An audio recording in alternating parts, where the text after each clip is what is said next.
시편 89편을 지난 금요일부터 해서 계속해서 보고 있습니다. 시편 89편은요, 시편을 이루고 있는 5권의 책 중에 그 3번째 책의 마무리입니다. 여러분이 가지신 성경에도 보시면 우리가 89편 52절까지 읽었는데요, 90편이 이어지는 책 위에 제4권이라고 적혀 있을 것입니다. 그래서 시편은 그 3번째 책을 마무리하면서 우리의 모든 생사 화복이, 근데 그것이 꼭 사람만이 아니라 이 땅에 존재하는 모든 나라의 생사 화복이 하나님의 손에 달려 있음을 밝히고 있습니다. 오늘 우리가 38절부터 보았는데요, 38절은 이렇게 시작합니다. 주께서 기름 부음 받은 자에게 노하사 물리치셔서 버리셨으며, 하나님께서 기름 부음 받은 자, 하나님께서 기름 부으신 한 사람을 물리치시고 그를 버리셨다라고 시작합니다. 근데 이어지는 39절에서는요, 그의 관을 땅에 던져 욕되게 하셨다라고 합니다. 그러니까 여기서 이 기름 부음 받은 사람은 통치자였음을 알게 되죠. 우리가 이제 오늘 본문만 봐서는 그 사람이 누군가 잘 드러나 있지 않지만, 어제 본문부터 보기 시작하시면 그가 다윗이라는 것을 알 수 있습니다. 그러니까 하나님께서 다윗에게 노하셨다. 그리고 그를 물리치셨다. 그의 관을 땅에 던져 욕되게 하셨다. 이어지는 40절부터 45절까지 내용, 그리고 또 49절부터 이어지는 51절까지의 내용도 보면 다윗이 겪는 어려움들을 계속해서 기록하고 있습니다. 그래서 40절 이렇게 말씀하시죠. 그의 모든 울타리를 파괴하시며 요새를 무너뜨리셨으므로. 41절 길로 지나가는 자들에게 탈취를 당하며 그의 이웃에게 욕을 당하나이다. 42절 그의 대적들의 오른손을 높이시고 그 모든 원수들을 기쁘게 하셨으나.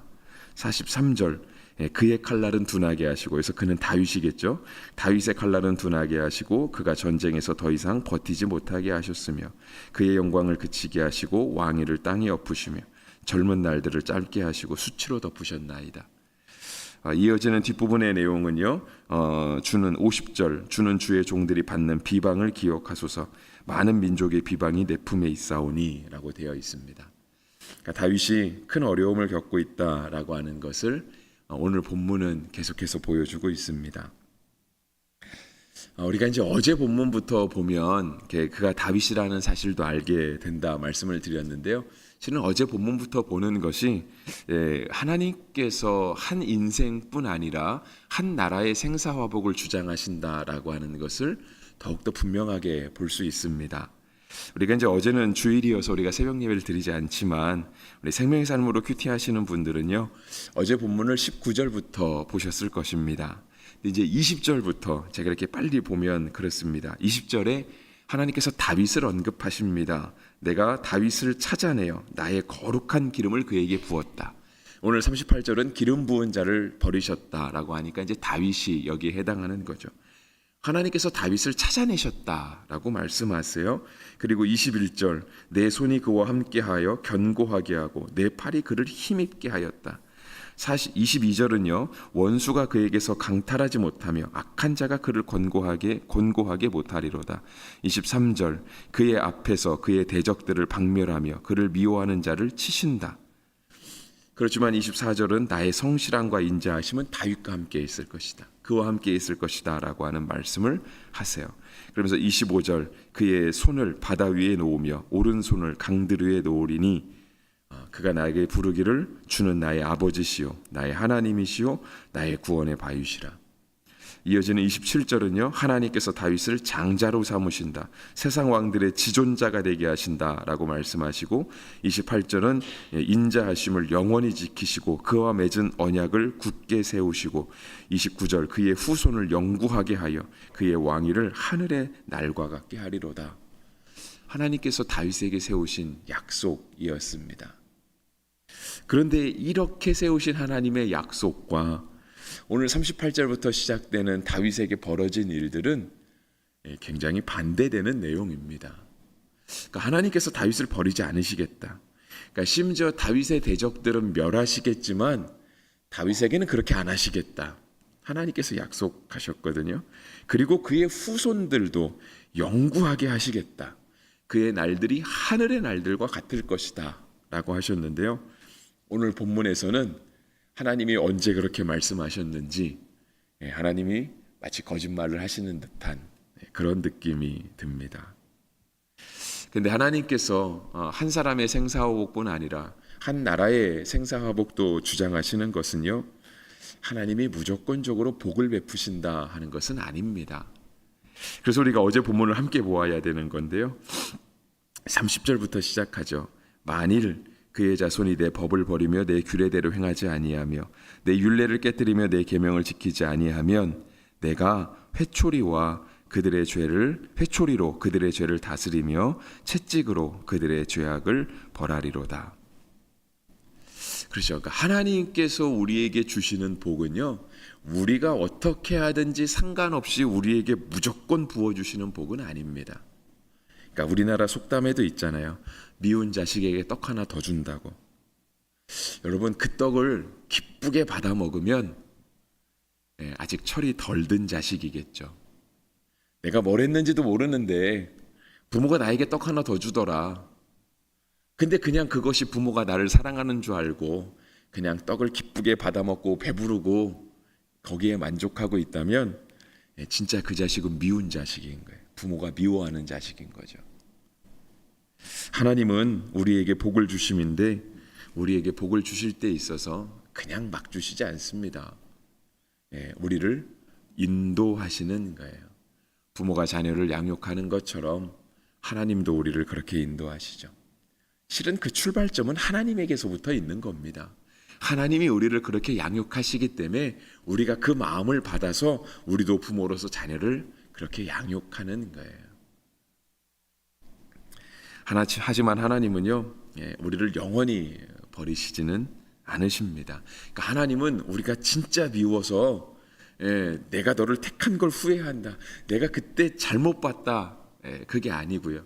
우리가 20절 하나님께서 다윗을 찾아내셨다라고 말씀하셨잖아요. 그 하나님의 찾아냄이 실수였다라고 말하는 게 아니고요. 하나님이 그 다윗을, 그 후손들을 이끌어 가시는 거예요.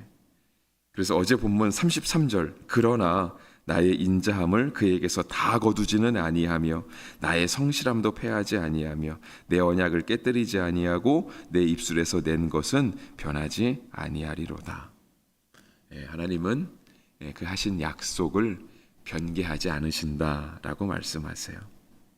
그래서 오늘 다윗에게 있는 어려움들, 하나님이 그를 버리셨다, 그의 왕관을 땅에 던져 욕되게 하셨다, 대적들을 높이셨다라고 하는 것은 다윗을 버리심이 아니라 오늘도 다윗을 하나님께 가까이 이르도록 그를 인도하심입니다.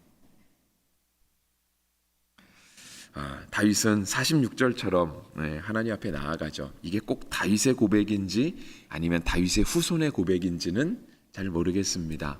그런데 하나님 앞에 믿음을 버리지 않는 사람이 하나님을 향하여 기도하는 거죠. 여호와여 언제까지니이까 스스로 영원히 숨으시리이까 주의 노가 언제까지 불붙듯 하겠나이까. 만약에 여기서도 이 사람이 하나님에게서 완전히 등을 돌렸다라고 한다면 굳이 하나님의 회복하심, 하나님의 구원하심을 기대하지 않겠죠.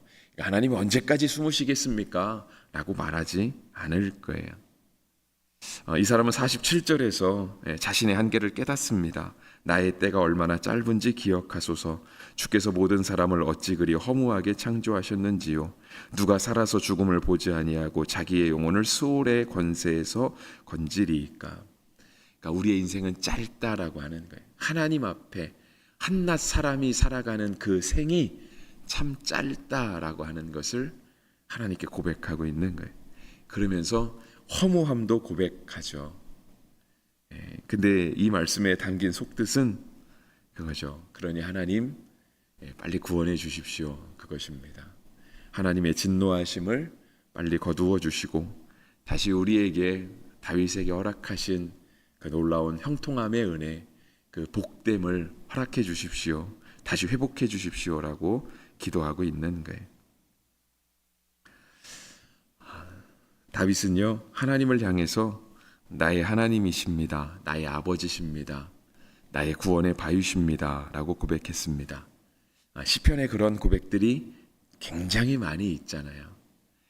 우리는 오늘 본문에는 없지만 어제 본문에 있죠. 26절에 주는 나의 아버지시요 나의 하나님이시요 나의 구원의 바위시로다 하리로다 했습니다. 우리도 하나님 앞에 이 믿음을 고백할 수 있으면 좋겠습니다.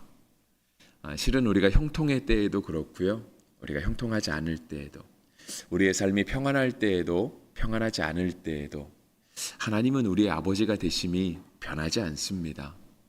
역시 우리에게도 이러한 고백이 변함이 없어야 할 것입니다. 하나님이 우리에게 복 주시니까, 하나님이 우리를 형통케 하시니까 마치 그때 하나님이 나와 함께 계신 것처럼 막 하나님의 은혜를 노래하며 간증하고 그것에 취해 사는 것, 물론 당연한 거죠, 그죠? 하나님이 그렇게 은혜 주시는데 하나님이 주신 은혜에 취해 사는 것은 당연할 겁니다. 막 어디 가도 얘기하고 싶죠. 하나님이 나에게 이렇게 놀라운 복을 주신다고. 네, 그렇지 않을 때에도 우리가 하나님 앞에서 때때로 시련을 당하고 또 연단의 시간을 겪는다 할지라도 그때도 하나님은 우리를 포기하신 건 아니시거든요. 하나님이 여전히 우리를 인도하시는 거예요. 다만 우리의 모습 가운데 하나님이 칭찬하실 모습보다는 혼내실 모습이 더 많으신 거죠. 근데 그렇다고 해서 하나님이 우리를 떠나신 건 아니시거든요. 근데 우리가 하나님의 은혜를 누릴 때에도 하나님을 찬양할 수 있고 하나님이 우리와 함께 계심을 우리가 누군가에게 이렇게 말하고 다닐 수 있는, 간증하고 다닐 수 있다면 역시 우리가 하나님 앞에 연단의 시간을 보낼 때에도 내가 여전히 하나님의 은혜 가운데 있다, 하나님 우리와 함께 계신다라고 하는 것을 더 말하고 다닐 수 있어야 할 것입니다. 하나님을 향한, 하나님이 우리를 향한 믿음이 그 신뢰가 변하지 않는 것처럼 오늘도 우리가 하나님을 향한 그 믿음과 신뢰가 변하지 않고 하나님을 다윗처럼 나의 아버지, 나의 하나님, 구원의 바위로 고백할 수 있는 믿음이 우리 가운데 있게 되기를 주의 이름으로 축복합니다.